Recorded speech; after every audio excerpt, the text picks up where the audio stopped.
कुरुक्षेत्र से एक मामला सामने आया है।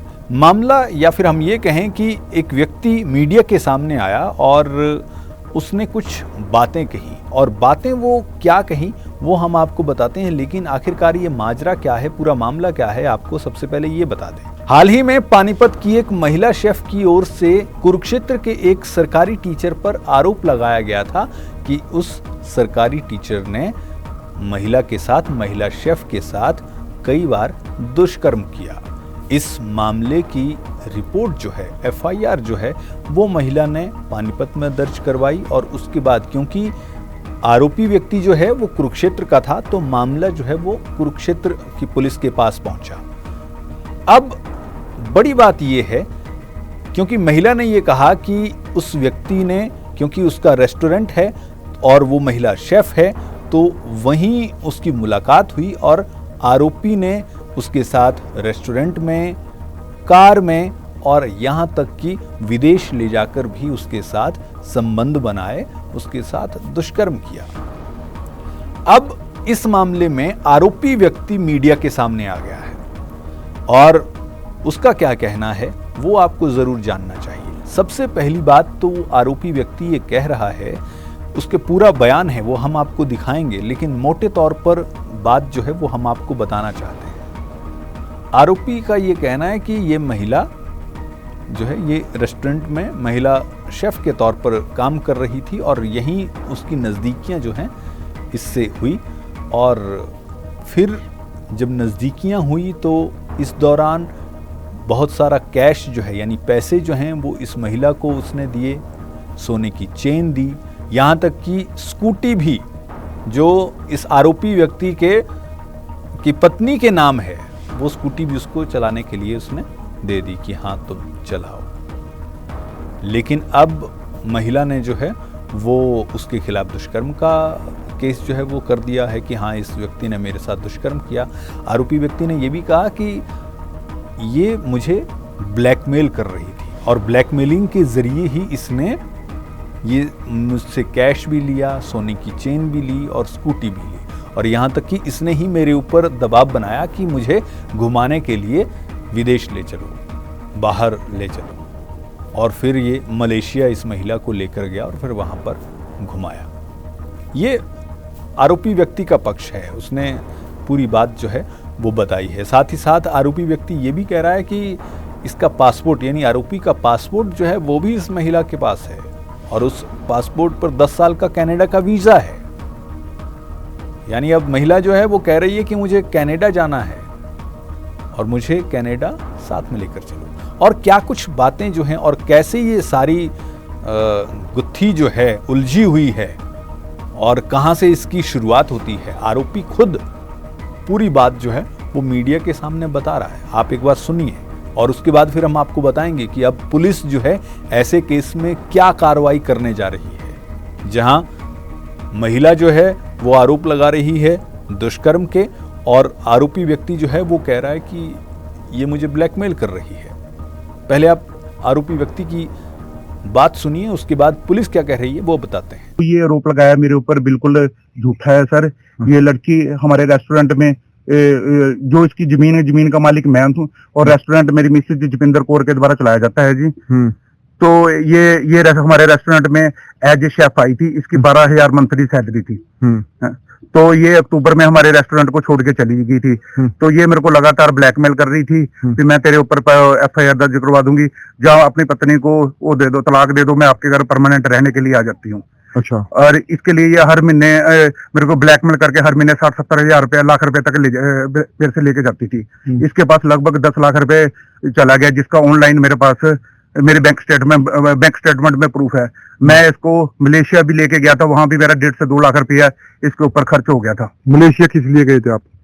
घूमने के लिए गए थे। अच्छा, इसने बोला था? हाँ, इसने मुझको कहा था भी आप मेरे को किसी कंट्री में घुमा के लेके जाओ। मैं डर के मारे इसको मलेशिया लेके गया था जी। अच्छा, तो किस चीज को लेकर के आपसे ब्लैकमेल करती थी, या क्यों आपके पास ऐसे, इसके पास क्या प्रूफ था, क्या बोलती थी? ये मेरे को ये कह रही थी भी आप अपनी पत्नी को तलाक दे दो और मैं आपके साथ भी मेरे से शादी कर लो, मैं आपके साथ ही रहूंगी। अच्छा, कितने दिन रही आपके रेस्टोरेंट में? ये रेस्टोरेंट में, हमारे रेस्टोरेंट में रही है जी फरवरी से लेके अक्टूबर तक रही है जी। उसके बाद घर में इसका आना जाना था जी, निरंतर हमारे घर में। अच्छा, आपके घर में आना जाना था। रात को भी रहती थी आपके घर में कभी? हाँ जी, रात को भी रहती थी, यानी कि एज ए परिवार के मेंबर की तरह ही रहती थी हमारे घर में। अच्छा, तो पैसे के अलावा आपका कुछ और भी चीज उसके पास है या कुछ जैसे गहना कुछ भी हो? हाँ, मैंने उसको एक गोल्ड की चेन भी लेके दी थी, कानों के कोके भी मेरे ही दिलवाए हुए हैं, और एक स्कूटी है, स्कूटी भी मैंने ही उसको स्कूटी भी दी हुई थी जो मेरी मिसेज के नाम पे है। इसका मेरी मिसेज ने इसकी पेवा थाने में इसकी कंप्लेंट भी लिखवा रखी है जी। भी ये हमारे भी ब्लैकमेल करके हमारे से स्कूटी लेके गई है जी। अच्छा जी, और इसके अलावा कोई चीज? उसके अलावा सर मेरा पासपोर्ट है, वो भी इसी के पास है, जिसके ऊपर कनाडा का 10 साल का वीजा लगा हुआ है जी। तो ये मेरे को ये कह रही थी भी मेरे को मेरा वीजा लगाओ जी, मेरा वीजा लगवा के दो। मैंने इसके काफी कोशिश कर रहा हूँ जी। इसका 8 तारीख को ये मेरे साथ ही गई थी कनाडा एम्बेसी में अपना पासपोर्ट जमा करवाने के लिए। तो मैंने इसके जैसे मर्जी जैसे जैसे कहती थी, मैंने इसके अनुसार चल के ना इसी के अनुसार चल रहा था। तो कल मेरे साथ इसने, कहने का मतलब मेरी मिसेज के साथ भी काफी गाली गलौज की है, और कल मेरे साथ भी इसने काफी गाली गलौज की है, और उसके बाद मेरे को धमकी देने लगी भी मैं आपके खिलाफ FIR दर्ज करवा दूंगी जी। तो इसकी शादी हो रखी है या अभी अनमैरिड है? मेरे को ना 17 फरवरी तक इसके बारे में कोई भी 17 फरवरी 2025 तक इसकी शादी के बारे में मुझे कोई नहीं पता नहीं था। लेकिन इसने बाद में मेरे को बताया कि मैंने मेरे कोई गौतम नाम का लड़का है, उसके साथ मैंने ऑनलाइन शादी कर रखी है जी। और इस साथ में मुझको ये भी कह रही है भी मुझे जो तेरी संपत्ति है, प्रॉपर्टी है, इसमें से आधा हिस्सा मेरे को दोगे। और इसने मेरे नाम भी जो बना रहे एफिडेविट बना रखे हैं, शादी का मेरे साथ बना रखा है इसने आगे, और लिव इन रिलेशन का भी सर्टिफिकेट बना रखा है। उस सर्टिफिकेट पे आपके भी साइन होंगे फिर तो? हाँ, साइन मेरे भी और इसके भी है, साइन दोनों। फिर आपने कैसे साइन कर दिए? हाँ जी, तो ये मेरे को ब्लैकमेल कर रही थी। मैं काफी डरा महसूस कर रहा था, कह रहा भी इसके ऊपर आप साइन करो, नहीं तो मैं आपके ऊपर दुष्कर्म का आरोप लगा दूंगी। तो मेरा इसके साथ कोई संबंध नहीं है जी। तो जब आप कल कह रहे हो कि मेरे साथ बात हुई, आपके साथ बात हुई है कल, तो वो क्या बात हुई है वो कल? कल मेरे को यही कह रही थी भी आपने मेरे को भी मैं आपके ऊपर FIR दर्ज करवाऊंगी। स्नैपचैट के ऊपर भी बात हुई थी, और काफी कुछ इसने मेरे को, कहने का मतलब जो भी इसने बोला है ना, मेरे को झूठ ही बोला है जी। अपने बारे में आगे भी ये मेरे को झूठ ही बोलती रही है जी। इनकी बात तो आपने सुन ली, ये वही आरोपी व्यक्ति हैं जिन पर महिला ने आरोप लगाया है। अब पुलिस का इस मामले में क्या कहना है वो सुनिए। पानीपत मॉडल टाउन थाने से 0 FIR दर्ज होके आई थी हमारे यहाँ पे। जो महिला ने आरोप लगाए थे भाई यहाँ ये शेफ का काम करती थी क्राउन रॉयल फैमिली रेस्टोरेंट में। तो जो उसके मालिक हैं वो टीचर भी हैं और सरकारी एम्प्लॉय हैं। तो उन्होंने पहले इसकी वीडियो बनाई और इसके अपने जो लेडीज है इसको अपने घर पर भी रखा, होटल में भी मतलब कई बार इसके साथ गलत काम किया, और बाहर विदेश में भी घुमाने ले गया था। और उसके बाद यहाँ करनाल कुरुक्षेत्र कई जगह रहे हैं ये। तो महिला ने इसके खिलाफ रेप के आरोप लगाए हैं, जिस पर मामला दर्ज कर लिया है और कार्रवाई जारी है। अब पुलिस जो है मामला दर्ज करके आगे की कार्रवाई में जुट गई है, और अब जाहिर है कि जिस हिसाब से महिला ने अपनी बातें बताई हैं और महिला की जो शिकायत दर्ज हुई है उसके आधार पर ही ये कार्रवाई आगे बढ़ रही है, और आरोपी व्यक्ति जो है उसके खिलाफ कार्रवाई की जा रही है। हालांकि अब आरोपी व्यक्ति ने जिस तरह से अपनी बात रखी है कि हाँ ये महिला ब्लैकमेल कर रही थी, तो अब उसके इन दावों में कितनी सच्चाई है और उसके इन दावों को पुलिस जो है वो किस नज़रिए से देखती है, ये देखने वाली बात होगी। और ये एक जांच जब पुलिस करेगी तो उसमें पूरी बातें जो हैं ये देखी जाएंगी। लेकिन बहरहाल पुलिस जो है महिला की शिकायत के आधार पर ही कार्रवाई कर रही है।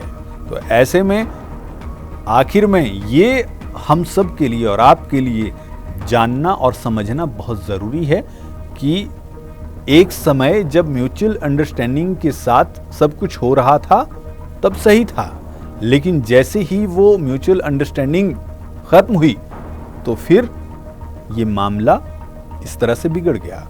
क्योंकि दुष्कर्म की और रेप की बात जब हम करते हैं तो वो एक आध बार मान लीजिए कि हाँ किसी ने जबरदस्ती पकड़कर वो काम किया, लेकिन इस तरह से जब कोई चीज होती है तो उसे उस वक्त तो वो म्यूचुअल अंडरस्टैंडिंग के तहत ही हो रही थी, ये नॉर्मली कहा जा सकता है। और इस पूरे मामले में यह भी सामने आया कि महिला ने लिव इन का सर्टिफिकेट बनवा के रखा हुआ था।